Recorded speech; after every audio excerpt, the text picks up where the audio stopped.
નવરાત્રીને લઈને જે જાહેરનામું છે કયા કયા નિયમો નવા છે આ વખતે અને કઈ કઈ બાબતનું ખાસ આયોજન કોઈ નતા? ગણપતિનો ઉત્સવ અને ઈદે મિલાદનો ઉત્સવ સુરતીઓએ બહુ જ સારી રીતે આ વખતે ઉજવ્યો.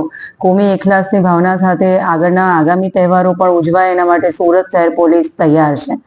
નવરાત્રિનું જે આયોજન છે આપણે જાણીએ છીએ એમ કે વિશ્વના સૌથી લાંબો તહેવાર કહીએ. રાત્રિમાં ખૂબ મોડા સુધી શેરી ગરબાઓ ચાલતા હોય છે. તો આના માટે આપણે જાહેરનામામાં જે રાજ્ય સરકાર જે છે એ લાઉડ સ્પીકરની લિમિટ 10 વાગ્યાથી એક્સટેન્ડ કરીને 12 વાગ્યા સુધી કરવા માટે બહાર પાડે છે. એના આધારે સુરત શહેર પોલીસ કમિશનર તરફથી પણ આ જાહેરનામું બહાર પાડવામાં આવે છે.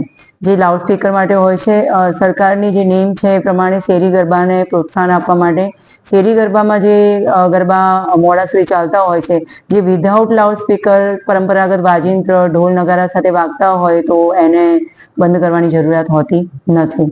ખાસ કરીને અવાવરૂ જગ્યાઓ જે હોય છે એની અંદર કોઈ છેડતીના પ્રશ્નો ના બને કે કોઈ અઘટિત ઘટના ના બને એના માટે અમારા બાઇક પેટ્રોલિંગથી માંડીને બોડી વોર્ન કેમેરા સાથે અમારી સી ટીમ જે છે પરંપરાગત વેશભૂષા સાથે અલગ અલગ જગ્યાએ તૈનાત રહેશે. ખાસ કરીને ઘોડેસવારની ટીમ પણ આ વખતે અમે યુઝ કરવાના છીએ. ડ્રોન સર્વેલન્સ પણ અમે આ વખતે યુઝ કરવાના છીએ.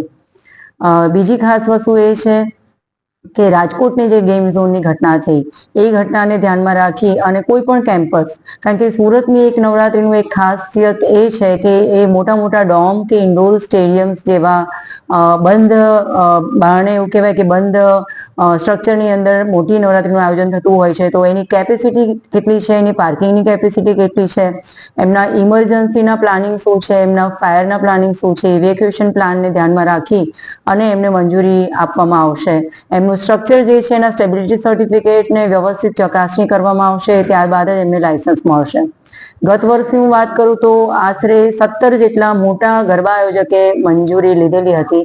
આ વર્ષે 13 જેટલા મોટા આયોજકની ઓલરેડી આપણને અરજી મળી ચૂકી છે અને એની કામગીરી હાલમાં ચાલી રહી છે.